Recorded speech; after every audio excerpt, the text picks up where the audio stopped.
Comme vous le savez, j'aime bien satisfaire tout le monde, toutes les bourses.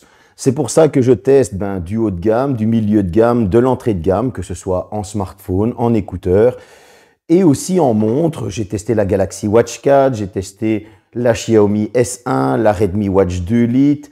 Ici, aujourd'hui, on va parler d'une montre entrée de gamme. C'est une montre à moins de 50 €. C'est une smartwatch. Qu'est-ce qu'elle vaut? Salut, c'est Daddy Fam Tech. Bienvenue sur la chaîne. J'espère que vous allez bien. Aujourd'hui, je vais vous présenter la Tozo S2. C'est une petite montre connectée, pas trop chère. Elle est assez sympa. Vous allez vous en rendre compte. Tout d'abord, je vous envoie le unboxing.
Bon, après ce petit déballage, parlons du design. On est déjà sur un poids de 40 grammes.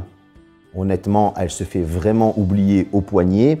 Côté finition, on a franchement quelque chose de très classique, mais franchement de très exemplaire pour cette gamme de prix. Il n'y a vraiment pas de défaut au niveau définition. Bon, le dos, au niveau des capteurs, forcément, c'est du plastique, il faut l'avouer. Mais si on regarde le design, on est sur un design de la pomme croquée qui a fait ses preuves. On est sur un bracelet en silicone. Il bouge un petit peu, c'est vrai, il est fort flexible. Mais par rapport à la Redmi Watch 2 Lite qui a un bracelet dédié et à qui on va devoir acheter uniquement les bracelets chez Redmi, Xiaomi, celui-ci, ce n'est pas un bracelet dédié, donc on va pouvoir l'enlever. On pourra trouver différents bracelets sur AliExpress, Amazon, etc. C'est tout à notre avantage si on a envie de changer le look de sa montre. En tout cas, vous allez retrouver une molette sur le côté droit. Alors cette molette, il y a juste le bouton du clic qui fonctionne parce que simplement si vous êtes dans les options ou quoi, que vous allez la faire tourner, eh bien ça tourne dans le vide, donc la molette ne sert à rien. Je pense qu'un bouton intégré aurait été mieux dans ce cas. Ça, c'est mon avis personnel. Maintenant, petit détail assez sympa, sur la boucle du bracelet, on va retrouver la marque Tozo. Voilà, c'est la petite finition touch, j'ai envie de dire. Mais pour ce qui est du design et des qualités de finition, cette petite montre mérite un 8 sur 10.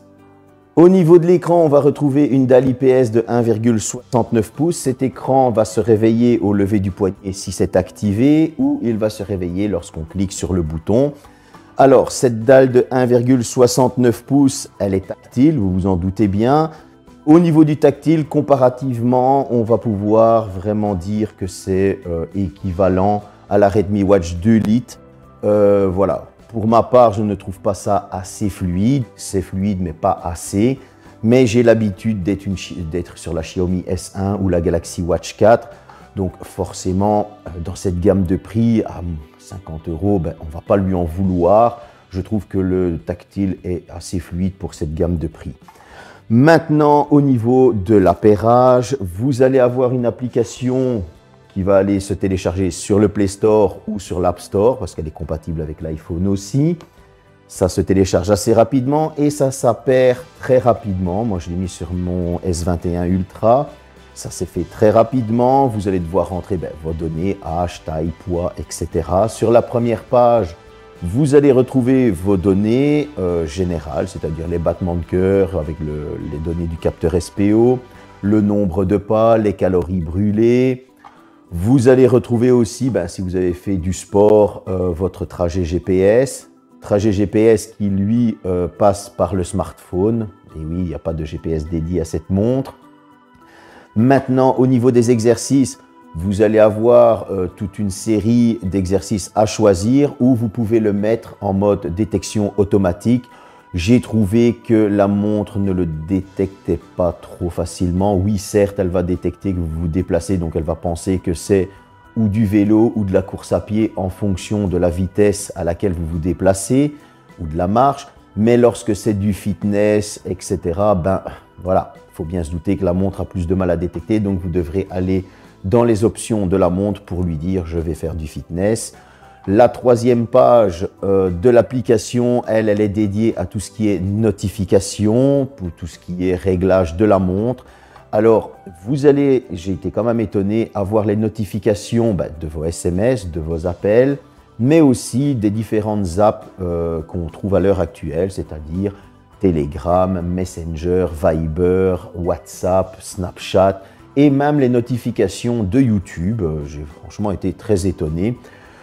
Malheureusement, dans cette gamme de prix, vous n'allez pas pouvoir répondre à vos messages, vous allez juste pouvoir les consulter. Pour quelqu'un comme moi qui reçoit beaucoup de messages en journée au boulot, etc., c'est assez décevant. J'aurais aimé au moins avoir des messages préenregistrés, oui, non, ou des choses comme ça, ou pouvoir moi les préenregistrer, ça aurait été assez sympa pour ne pas devoir sortir systématiquement le smartphone et devoir y répondre. Voilà, parfois il faut faire certaines concessions dans certaines gammes de prix. Disons que là, ce sera plus pour consulter. Idem pour répondre aux appels. Vous n'allez pas pouvoir répondre aux appels via la montre. C'est une chose que je trouve un peu dommage, surtout que la montre est équipée d'un micro pour réveiller l'assistant vocal. Au niveau de l'assistant vocal, pas de Google Assistant, juste du Alexa. Donc voilà, pour les fans de Google, il faudra se diriger vers une autre montre ou ne pas utiliser l'assistant vocal. Seulement Alexa est présent, j'ai pas trop compris pourquoi. Ça, c'est encore un mystère que j'essaye d'élucider. Surtout que la montre est compatible Android et Apple. Donc voilà, je n'ai pas trouvé personnellement de défaut à cette application qui va avec la montre. Elle est assez claire, assez simple. Voilà, on ne va pas non plus parler de ça pendant 4 jours, mais elle a ses petits défauts, elle a ses petites qualités. Au niveau de l'autonomie, vous allez retrouver pour ces petits 40 grammes une batterie de 300 mAh. Et la chose assez sympa, elle a une très bonne autonomie. Alors avec mon utilisation à moi, c'est-à-dire qu'elle vibre souvent, beaucoup de messages pour les mails, etc. Eh bien, j'ai été assez étonné de voir que cette montre peut tenir les 7 jours, voire les 10 jours. Alors, vous allez me dire, ouais, mais il y a un débattement de 3 jours, c'est en fonction aussi de comment vous l'utilisez. Mais vous allez avoir franchement cette période 7-10 jours, ce qui est pas mal du tout, je trouve, pour une montre à 50 €. Moi, j'ai été étonné de cette autonomie. En tout cas, il y a des montres qui ne tiennent pas ça. Je peux dire que ma Galaxy Watch 4 ne tient pas ça du tout. Elle tient maximum une journée et demie. Donc, pour une montre à 50 €, 7 à 10 jours, c'est un très bon point. Et moi, j'ai envie de dire un gros bravo même. En conclusion, on est sur une montre à moins de 50 € qui va se faire oublier au poignet, qui va vous donner vos notifications, qui va vous renseigner sur vos données de santé, battement de cœur, capteur SPO, analyse du sommeil. Elle va aussi vous accompagner dans différents exercices sportifs, mais là, il faudra l'aider un petit peu. Elle a un assistant vocal. Malheureusement, Google est absent, Siri est absent. Il fallait bien s'en douter pour Siri, mais pour Google, c'était une petite surprise. Vous allez avoir une montre qui est assez fluide. Vous allez avoir aussi une montre qui a une très bonne autonomie. J'ai pas envie de dire que c'est une mauvaise montre. Pourquoi? Parce que je l'ai fait tester par un ami en plus de mon test. Et même lui a été conquis parce que c'est un utilisateur de la Redmi Watch 2 Lite. Et il m'a dit que franchement, il l'a trouvée excellente, pas de déconnexion. Les petits défauts qu'il a trouvés étaient exactement les mêmes que les miens. On ne peut pas répondre aux appels, on ne peut pas répondre aux messages, ce qui est bien dommage. Mais cette montre mérite quand même son petit 7,5 sur 10. Je ne vais pas lui mettre 8, mais je vais lui mettre un 7,5 parce qu'il manque quelques petites fonctions. En tout cas, on va lui excuser tout ce petit manque. Pourquoi? Parce qu'elle a un chouette petit prix et que franchement, elle fait bien son travail. J'espère que cette vidéo vous a plu. C'était la première de la semaine. La suivante est mercredi comme d'habitude. À bientôt.